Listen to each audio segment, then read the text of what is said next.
Assalomu alaykum. Efirda bugun yangiliklar dasturi. Yurtimizda bo'lib o'tayotgan so'nggi yangiliklar bilan sizlarni tanishtirishda davom etamiz. Xabaringiz bor, 5-6 dekabr kunlari poytaxtimizdagi Yoshlar ijod saroyida Kitoblar olami festivalini tashkil etish rejalashtirilgan edi. Bugun ushbu tashabbus amalga oshib, yurtimiz yoshlari bir manzilga jamlandi. Festival maqsadi yoshlar orasida kitobxonlik madaniyatini keng targ'ib qilish, intellektual salohiyati yuksak, mustaqil fikrlaydigan va zamonaviy bilimlarga ega yosh avlodni shakllantirishga qaratilgan. Jarayondan muxbirimiz Yusufjon Yunus xabar qiladi. Hayoti davomida birgina kitob o'qigan odamdan qo'rqing. Bejizga men lotin xalq maqolini keltirmadim. Chunki bugun bu yerga bir emas, bir necha yuzlab, minglab kitoblar o'qigan va o'qiydigan yoshlar, faol fuqarolar jam bo'ldi. Aynan Yoshlar ijod saroyi mezbonlik qilayotgan Kitoblar olam festivalining asosiy maqsadi faqatgina kitoblar savdosi emas, balki jamiyatda ma'naviyati yuksak va salohiyatli insonlar safini kengaytirish.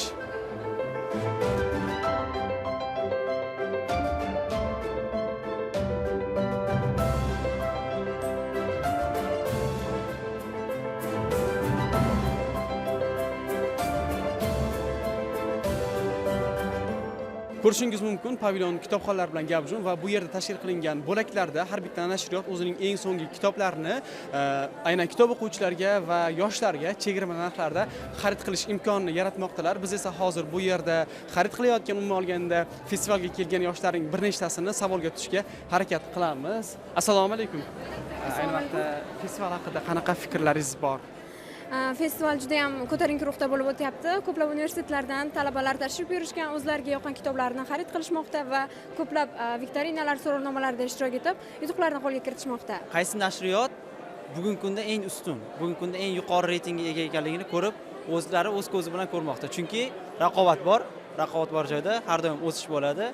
Aynan mana shu raqobatni kitobxonlar o'zlari kelib, faqatgina o'sha internetda emas, ijtimoiy tarmoqlarda emas, o'z ko'zlari bilan bugun aynan mana shu festival doirasida ko'rib turishmoqda. Venture zehniyati degan kitobni oldim. Eng bugungi kundagi trend deymizmi, hozirgi tilda trend bo'lib turgan kitoblardan birini oldim. Biz odatda o'rganib qolganmiz, har xil san'at festivallar, kino festivallar va boshqa odamlarni nima deydi?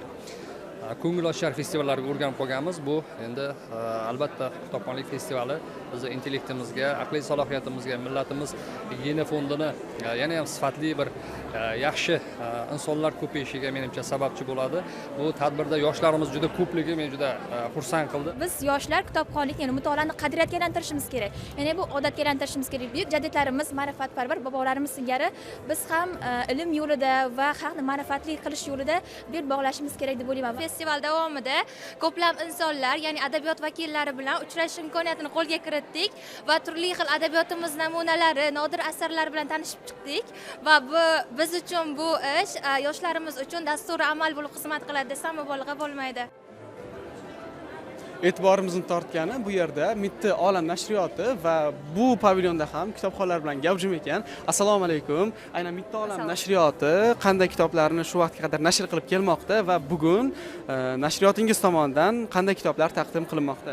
Bizani nashriyotimiz asosan 3 yoshdan boshlab bolalar uchun kitoblar chiqarishni boshlaydi va har bir kitobimiz bolalarning intellektini oshirishga, so'zsiz, rasmli kitoblardan iborat. Ularni ko'rsangiz, har biri bolalar ularga qarab fikrlaydi, o'zini mantiqiy dunyosini oshirishga harakat qiladi. Maqsadimiz bugungi kunda shunga qaratilgan va shu yo'lda faoliyat olib boryapmiz. Guvoh bo'lishimiz mumkin. Bu yerdagi kitoblarda masalan birini olib ko'ramiz. Demak, bu yerda quvonchimni qidiryapman, ya'ni bolalarimizga o'rgataylik kitobi va buni bemalol biz ochib sizga hozir namoyish qilib ko'rsatamiz.